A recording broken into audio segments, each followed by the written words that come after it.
గుర్తుపెట్టుకోండి, ఈ సినిమా మాత్రం చరిత్రలను నిలిచిపోతుంది అంటూ ఎన్టీఆర్ జూనియర్ ఎన్టీఆర్ యొక్క వాచ్ ట్రైలర్పై సంచలనమైన వ్యాఖ్యలు చేసిన మాస్ మహారాజా రవితేజ గారు ఈ వాచ్ ట్రైలర్ని చూసి ఇంతలా మాట్లాడుతున్నాడు అంటే ఈ ట్రైలర్ ఏ రేంజ్లో ఉందో అర్థం చేసుకోవచ్చు.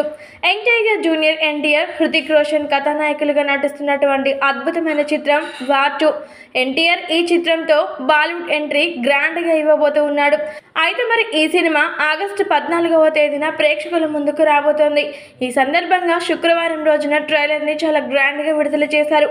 అది మాత్రమే కాకుండా జూనియర్ ఎన్టీఆర్ ఇండస్ట్రీ రంగంలోకి అడుగుపెట్టి 25 సంవత్సరాలు పూర్తి చేసుకున్న నేపథ్యంలో ఎంతో గ్రాండ్ ఈ ట్రైలర్ని రిలీజ్ చేశారు మూవీ మేకర్స్. అయితే మరి ఇందులో నేను ప్రమాణం చేస్తున్నా, నేను నా పేరును, నా గుర్తింపుని, అలాగే నా ఇంటిని, కుటుంబాన్ని అన్నింటినీ వదిలేసి ఓ నీడగా మారిపోతా, ఓ ఊరు పేరు లేని రూపం లేని నీడలా అని హృతిక్ రోషన్ డైలాగ్ అదిరిపోతుంది. ఇక అది మాత్రమే కాకుండా ఎవ్వరూ చేయలేని పనుల్ని నేను చేసి చూపిస్తాను అంటూ, ఎవ్వరూ పోరాడలేని యుద్ధంలో నేను పోరాడతా అంటూ ఎన్టీఆర్ జూనియర్ ఎన్టీఆర్ చెప్పే సంభాషణ మాత్రం ఈ ట్రైలర్ని ఆసక్తికరంగా మొదలు చేస్తుంది. అయితే మరి ఈ ట్రైలర్ రిలీజ్ అయిందని తెలుసుకున్నటువంటి మాస్ మహారాజా రవితేజ గారు సైతం ఈ ట్రైలర్ని వీక్షించారట. అనంతరం ఆయన మీడియా ముందు కొన్ని కీలకమైన వ్యాఖ్యలు చేశారట. వాచ్ ట్రైలర్ చూస్తుంటే గూస్ బంప్స్ వస్తూ ఉన్నాయి.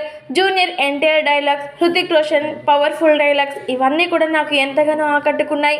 ముఖ్యంగా జూనియర్ ఎన్టీఆర్ మాత్రం బాలీవుడ్ ఎంట్రీ మాత్రం ఇంత గ్రాండ్గా ఇవ్వడం మాత్రమే కాకుండా తన అద్భుతమైన డైలాగ్స్తో అందరినీ షేక్ చేస్తూ ఉన్నాడు. వాచ్ ట్రైలర్తోనే జూనియర్ ఎన్టీఆర్ బాలీవుడ్ని ఇలా షేక్ చేస్తూ ఉన్నాడు అంటే సినిమా మాత్రం ఖచ్చితంగా చరిత్రలో నిలిచిపోతుంది అని నా నమ్మకం అంటూ ఎన్టీఆర్ జూనియర్ ఎన్టీఆర్ యొక్క వాచ్ ట్రైలర్ గురించి సెన్సేషనల్ కామెంట్స్ చేశారట రవితేజ గారు.